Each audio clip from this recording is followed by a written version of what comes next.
नमस्कार, आपका बहुत बहुत स्वागत है। मैं हूं आपके साथ वर्षा शर्मा और रुक करेंगे देश और दुनिया की तमाम खबरों की ओर। प्रधानमंत्री नरेंद्र मोदी ने देवव्रत महेश रेखी की उपलब्धि की जमकर तारीफ की, जो महज 12 साल के हैं। दरअसल महेश रेखी ने 50 दिनों में 2000 मंत्रों का यह युक्त दंडक्रम पाणिनि का संपूर्ण पाठ पूरा किया है। 200 वर्षों के बाद इस स्तर का पाठ पहली बार संपन्न हुआ है। उनकी इस आध्यात्मिक और साधनापूर्ण उपलब्धि के लिए पीएम मोदी ने सोशल मीडिया प्लेटफॉर्म एक्स पर पोस्ट करके शुभकामनाएं और बधाई दी हैं। 19 साल की उम्र में ऐसा काम कर देवव्रत महेश रेखी ने इतिहास रच दिया। पीएम मोदी ने एक्स पोस्ट में लिखा, 19 वर्ष के देवव्रत महेश रेखी जी ने जो उपलब्धि हासिल की है वो जानकर मन प्रफुल्लित हो गया है। उनकी यह सफलता हमारी आने वाली पीढ़ियों की प्रेरणा बनने वाली है। भारतीय संस्कृति में आस्था रखने वाला हर व्यक्ति को यह जानकर अच्छा लगेगा कि श्री देवव्रत ने शुक्ल यजुर्वेद की माध्य दिन शाखा के 2000 मंत्रों वाले 50 दिनों तक बिना किसी अवरोध के पूर्ण किया है। इसमें अनेक वैदिक शास्त्राय और पवित्रम शब्द उल्लेखित हैं, जिन्हें उन्होंने पूर्ण शुद्धता के साथ उच्चारित किया। यह उपलब्धि हमारी गुरु परंपरा का सबसे उत्तम रूप है। काशी से सांसद के रूप में मुझे इस बात का गर्व है कि उनकी यह अद्भुत साधना इसी पवित्र धरती पर संपन्न हुई। उनके परिवार, संतों, मुनियों, विद्वानों और देश भर की उन सभी संस्थानों को मेरा प्रणाम, जिन्होंने इस तपस्या में उन्हें सहयोग दिया।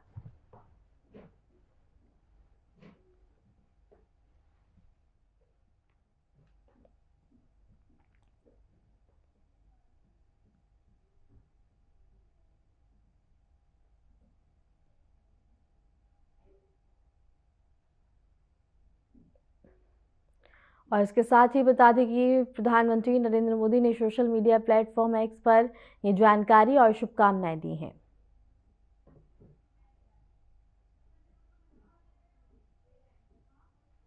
और इसके साथ ही अब आपको सीधा ले चलते हैं चंडीगढ़, जहां बता दें कि दीनदयाल लाडू लक्ष्मी योजना और सीएम सैनी ने इसका शुभारंभ किया है। दीनदयाल लाडू लक्ष्मी योजना का लाभ अब मिलने जा रहा है और योजना से परिवार को बड़ी राहत मिलेगी। मित्रों का आज हम सब के लिए,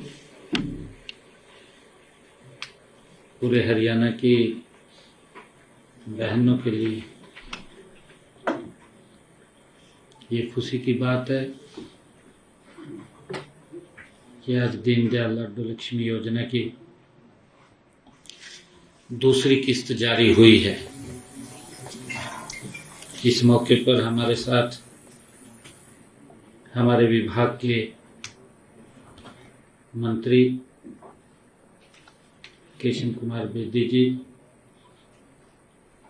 और हमारी सेवा विभाग की एसीएस जी अनुपमा जी,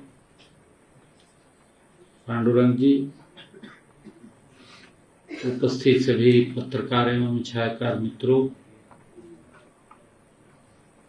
जैसा कि मैंने अभी बताया भी है कि आज हमने दीनदयाल लाडू लक्ष्मी योजना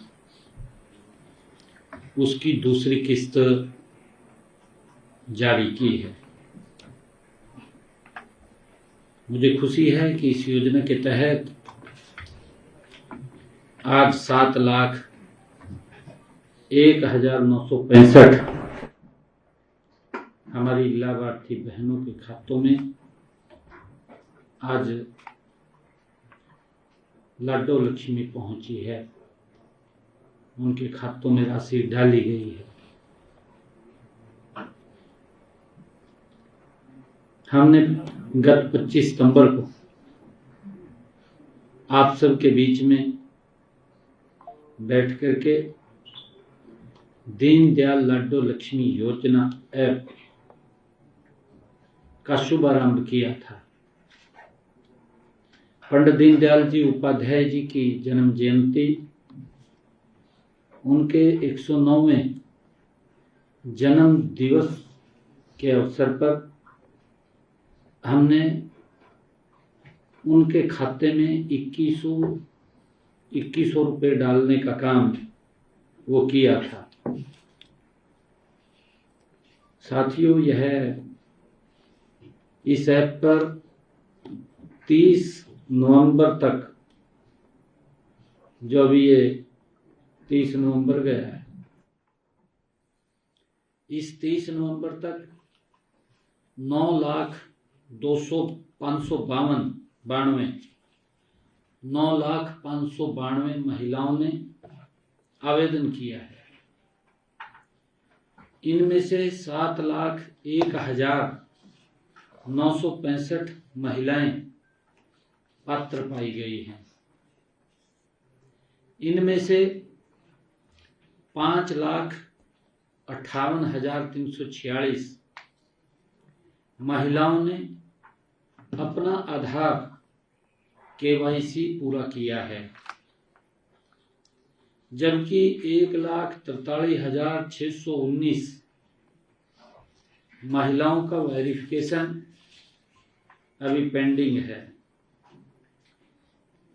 जिन बहनों का आधार KYC का अंतिम चरण अभी भी बकाया है, उनमें उन बहनों से मेरा ये निवेदन है, आग्रह है कि आप भी इसको जल्द से जल्द पूरा कर लें। आप जैसे ही यह प्रोसेस पूरा करेंगे, आपको भी इस योजना का लाभ मिलना शुरू हो जाएगा।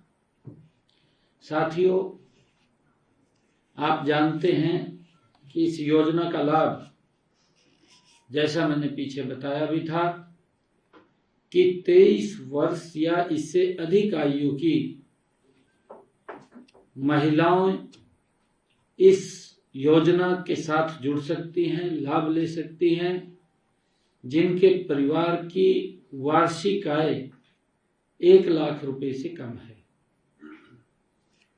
इस योजना का विशेष पहलू यह भी है कि परिवार की सभी महिलाएं इस योजना का लाभ ले सकती हैं। इस योजना का लाभ पाने के लिए आवेदन प्रक्रिया पूरी तरह से पारदर्शी और ऑनलाइन वो रखी गई है।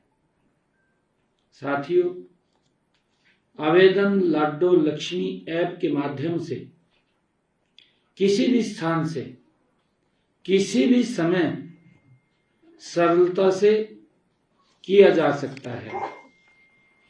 आवेदन पूरा होते ही 24 से 48 घंटे में सारी वेरिफिकेशन पूरी कर ली जाती है और पात्र पाई गई जो हमारी बहनें हैं, उनको SMS द्वारा सूचित भी कर दिया जाता है।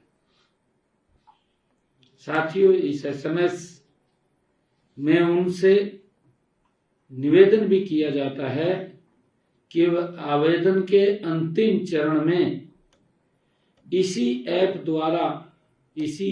पर दोबारा जाकर अपना लाइव फोटो खींचकर अपलोड करें। इससे अगले ही क्षण आधार डेटाबेस के माध्यम से KYC हो जाती है और ऐसे होते ही सेवा जो विभाग है इस योजना की।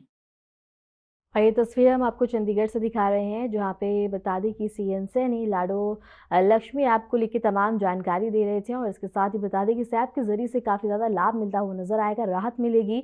और इस ऐप के ज़रिए से कहीं से भी कोई भी बता दें कि इस ऐप का प्रयोग कर सकता है और अपने कार्य करने में उनको बहुत ज़्यादा सहायता मिलती हुई नज़र आएगी। ये तस्वीरें हम आपको चंडीगढ़ से दिखा रहे थे, जहाँ CM नायब सिंह सैनी बता दें कि लाडो लक्ष्मी ऐप को लेकर तमाम जानकारी दे रहे हैं। और इसके साथ ही इस ऐप के ज़रिए से अब काफ़ी ज़्यादा फायदा मिलता हुआ नजर आएगा। अब आपको सीधा ले चलते हैं लखनऊ, जहां बता दें कि विश्व दिव्यांग दिवस पर लखनऊ में कार्यक्रम आयोजित किया गया है, जहां मुख्यमंत्री योगी आदित्यनाथ भी शामिल हुए हैं। और इसके साथ ही ये तस्वीर हम आपको दिखा रहे हैं, जहां CM योगी बच्चों से मिलते हुए नजर आ रहे हैं। और इसके साथ ही बता दें कि बच्चे काफ़ी ज़्यादा खुश नजर आ रहे हैं।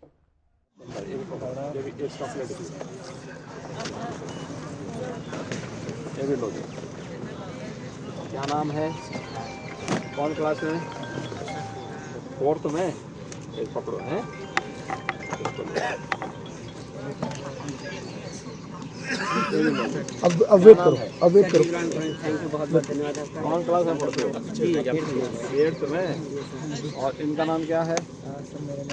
कौन क्लास में पढ़ते हो? ट्वेल्थ में। ये भी है, चॉकलेट भी है। और को बांट दिया और को सबको दिया। सबको मिल गया ना? पीछे सबको मिल गया है?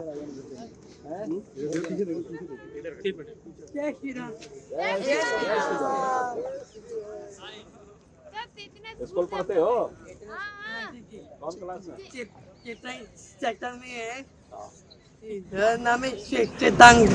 अच्छा, सर हम सिलाई यूनिट में दोनों चेतना किस तरह है? हाँ ठीक है। हम लोग सिलाई यूनिट में काम करते हैं। अच्छा, ठीक।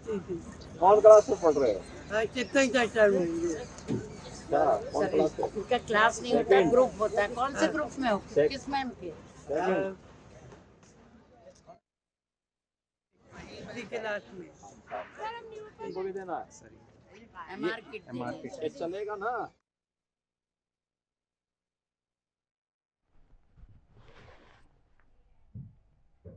कनाडा के राजदूत ने हरियाणा के मुख्यमंत्री नायब सिंह सैनी से चंडीगढ़ में मुलाकात की। दोनों के बीच विभिन्न द्विपक्षीय मुद्दों और सहयोग के संबंधित क्षेत्रों पर चर्चा हुई है। बैठक के दौरान शिक्षा, व्यापार, निवेश, कृषि, तकनीक, कौशल विकास और आधुनिक साझेदारी से जुड़े विषयों पर विचार विमर्श हुआ।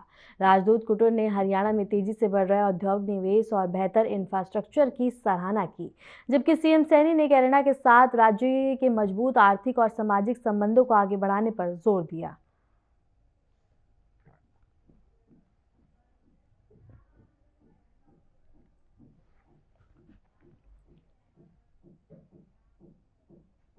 हरियाणा के मुख्यमंत्री नायब सिंह सैनी ने विधानसभा की आधिकारिक पत्रिका सदन संदेश का विमोचन किया।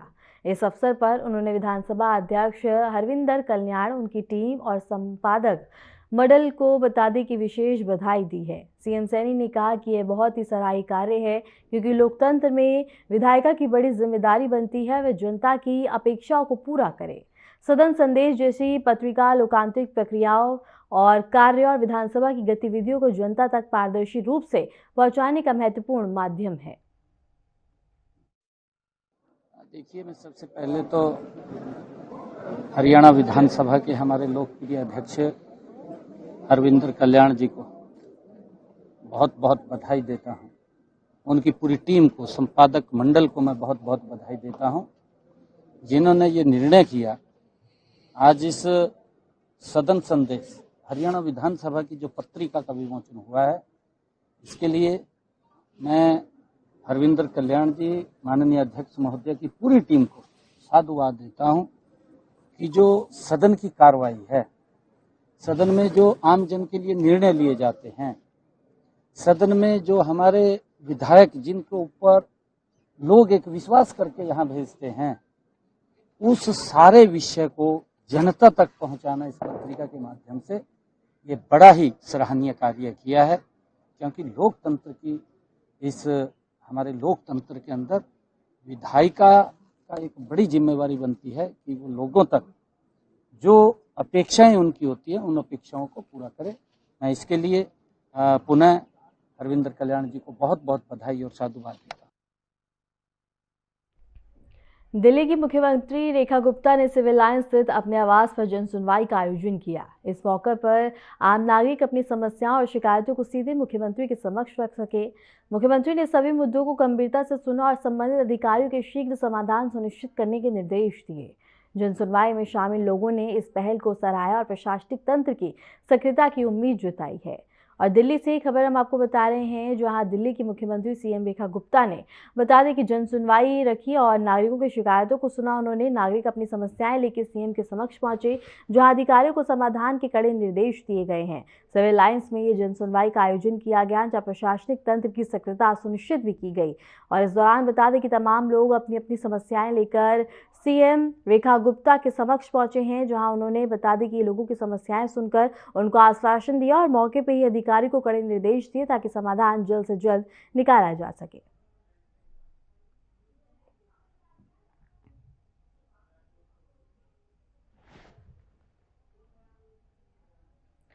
उत्तर प्रदेश के मुख्यमंत्री योगी आदित्यनाथ और केंद्रीय शिक्षा मंत्री धर्मेंद्र प्रधान ने वाराणसी स्थित काशी विश्वनाथ मंदिर पहुंचकर बाबा विश्वनाथ के दरबार में पूजा अर्चना की। दोनों नेताओं ने मंदिर परिसर में विधि विधान के साथ दर्शन किए और प्रदेश और देश की समृद्धि की कामना की।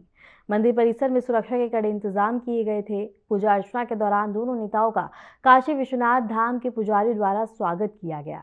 इसके बाद उन्होंने धाम में चल रही विभिन्न व्यवस्थाओं और सुविधाओं का भी अवलोकन किया। और वाराणसी से ये खबर हम आपको बता रहे हैं, जहां काशी विश्वनाथ धाम में पूजा देखने को मिली और आस्था का सैलाब देखने को मिला, जहां दोनों नेताओं ने प्रार्थना की है। मंदिर परिसर में कड़ी सुरक्षा का इंतजाम किया गया। धाम की व्यवस्थाओं का अवलोकन भी किया गया। और इसके साथ ही बता दें कि सीएम योगी आदित्यनाथ बाबा विश्वनाथ का आशीर्वाद लेने के लिए पहुंचे, जहां उन्होंने बता दें कि आरती और इसके साथ ही बाबा का आशीर्वाद प्राप्त किया है। धाम में बता दें कि आस्था देखने को मिली और दोनों नेताओं ने प्रार्थना कर भगवान से आशीर्वाद प्राप्त किया है। मंदिर परिसर में कड़ी सुरक्षा की गई और धाम की व्यवस्थाओं का अवलोकन भी किया गया।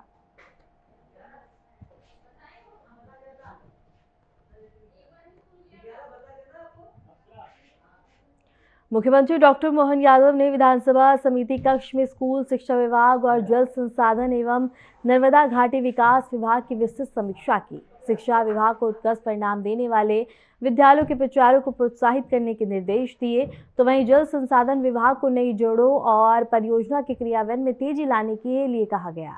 सीएम ने भोपाल की झील की प्राचीन तकनीक का अध्ययन कर कम लागत से सुरक्षित निर्माण की संभावनाएं तलाशने एवं भोपाल मॉडल का प्रदर्शन तैयार करने के भी निर्देश दिए।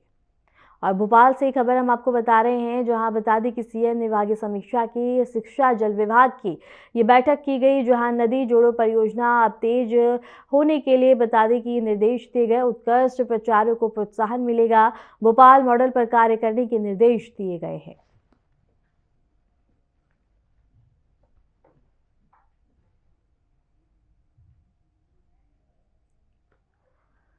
और इसके साथ ही बता दें कि सीएम मोहन यादव ने समीक्षा करी, जहां उत्कृष्ट प्रचारों को प्रोत्साहन मिलेगा और इसके साथ ही यहां तमाम जरूरी दिशा निर्देश भी दिए गए। तकनीक का अध्ययन पर काम करने पर जोर दिया गया। उत्कृष्ट परिणाम देने वाले प्रधान और इसके साथ ही मुख्यमंत्री डॉक्टर मोहन यादव ने विधानसभा समिति कक्ष में स्कूल शिक्षा विभाग और जल संसाधन एवं नर्मदा घाटी विकास विभाग की विस्तृत समीक्षा की। शिक्षा विभाग को उत्कृष्ट परिणाम देने वाले विद्यालयों के प्राचार्यों को प्रोत्साहित करने के निर्देश दिए, तो वहीं जल संसाधन विभाग को नदी जोड़ो परियोजना के क्रियान्वयन में तेजी लाने के लिए कहा गया।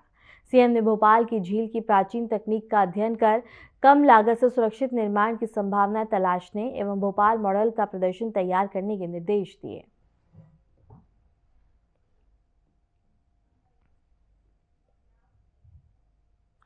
महाराष्ट्र के मुख्यमंत्री देवेंद्र फडणवीस नासिक में आयोजित एनएसई लिस्टिंग समारोह में शामिल हुए, जिसमें बता दें कि म्युनिसिपल कॉर्पोरेशन की क्लीन गोदावरी बोर्ड को सूचीबद्ध किया गया। इस अवसर पर सीएम ने कार्यक्रम का उद्घाटन करते हुए परियोजना की सफलता और आर्थिक महत्व पर प्रकाश डाला। उन्होंने निवेशकों और नागरिकों को परियोजना से जुड़ी उपलब्धियों और पारदर्शिता के फायदे बताए। समारोह में प्रशासनिक अधिकारी और बैंकिंग प्रतिनिधि और अन्य गणमान्य लोग भी उपस्थित रहे। और नासिक में बता दें कि एनएसई लिस्टिंग समारोह का आयोजन किया गया, जहां यहां सीएम फडणवीस ने भाग लिया। सीएम ने लॉन्च किया क्लीन गोदावरी और सीएम ने निवेशकों से संवाद भी किया।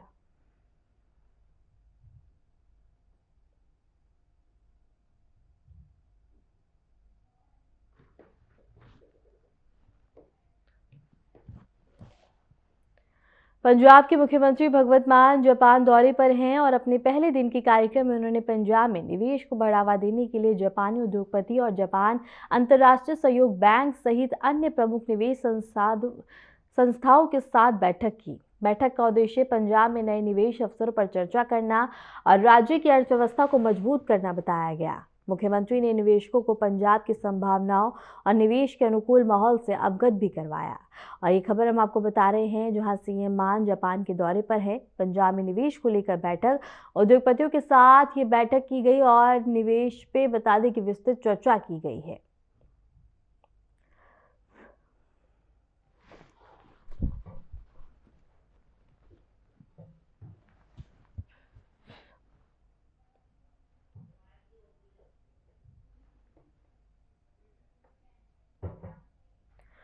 राष्ट्रीय राजधानी दिल्ली में प्रदूषण का स्तर एक बार फिर से खतरनाक स्थिति में पहुंच गया। शहर के कई प्रमुख इलाकों में आज सुबह घना स्मॉग छाया रहा, जिससे दृश्यता कम हो गई। एयर क्वालिटी बहुत ही खराब श्रेणी में दर्ज की गई है और इसके साथ ही बता दें कि CPCB के अनुसार अक्षरधाम इलाके का AQI बहुत ही खराब श्रेणी में है। स्मॉग की परत सड़क और आसपास के हिस्सों में साफ दिख रही है। एम्स के आसपास भी हवा की गुणवत्ता बेहद ही चिंताजनक स्तर पर पहुंच चुकी है। यहां भी AQI बहुत खराब कैटेगरी में रिकॉर्ड किया गया। दिल्ली का सबसे प्रमुख लैंडमार्क इंडिया गेट में धुंध की मोटी चादर में लिपटा हुआ दिखाई दिया। यहां की हवा भी बहुत खराब श्रेणी में दर्ज की गई। वहीं धौला कुआं क्षेत्र में सुबह से ही स्मॉग की घनी परतें छाई रहीं, जिससे आवागमन प्रभावित हुआ है और दृश्यता काफी कम दिखाई दी है। गाजीपुर इलाके में प्रदूषण का स्तर बेहद ही चिंताजनक बना हुआ है। यहाँ भी AQI बहुत खराब श्रेणी में दर्ज किया गया। आसमान में धुएं और धूल का मिश्रण साफ नजर आ रहा है। दिल्ली के केंद्र और व्यस्त इलाकों में शामिल ITO पर भी स्मॉग की मोटी परत दिखाई दी है। हवा की गुणवत्ता बेहद ही खराब स्तर पर बनी हुई है और दिल्ली में जहरीली हवा का प्रकोप देखने को मिला है। स्मॉग की चादर में लिपटी दिल्ली शहर के कई इलाकों में घना स्मॉग और लोगों को सांस लेने में दिक्कत हो रही है।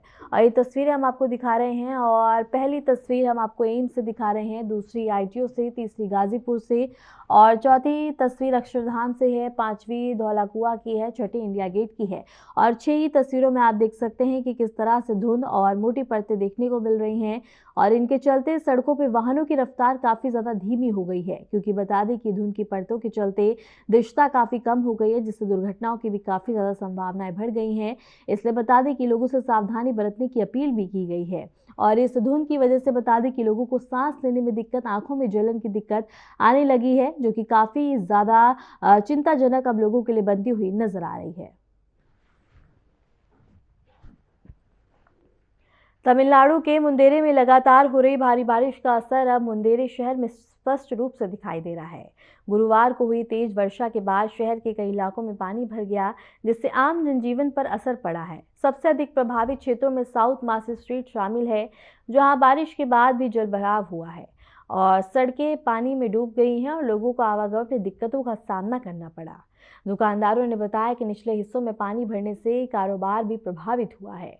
और मुंदेरे से खबर हम आपको बता रहे हैं, जहां भारी बारिश ने लोगों के जनजीवन को बुरी तरह से अस्त व्यस्त कर दिया है। तेज वर्षा से जनजीवन ठप हुआ है और इसके साथ ही कई इलाके बता दें कि बारिश से बेहाल हैं और बता दें कि रास्तों पे काफ़ी ज़्यादा पानी भरा हुआ है, जिससे वाहनों को निकलने में दिक्कत हो रही है।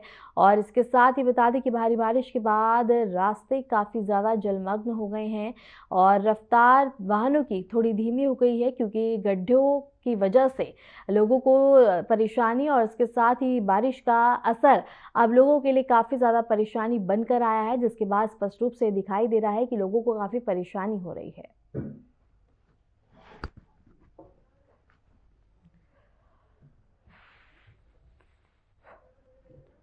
और बता दें कि तेज वर्षा के बाद अब लोगों को काफ़ी ज़्यादा परेशानी हो रही है। यहाँ लगातार हो रही भारी बारिश के बाद काफ़ी ज़्यादा परेशानी लोगों को झेलनी पड़ रही है। रास्ते जलमग्न हो गए हैं, घुटनों तक पानी भरा है, वाहनों की रफ्तार धीमी हो गई है, क्योंकि भारी बारिश के बाद रास्ते जलमग्न हैं। लोगों को आने जाने में दिक्कत हो रही है, आवागमन ठप हो गया है।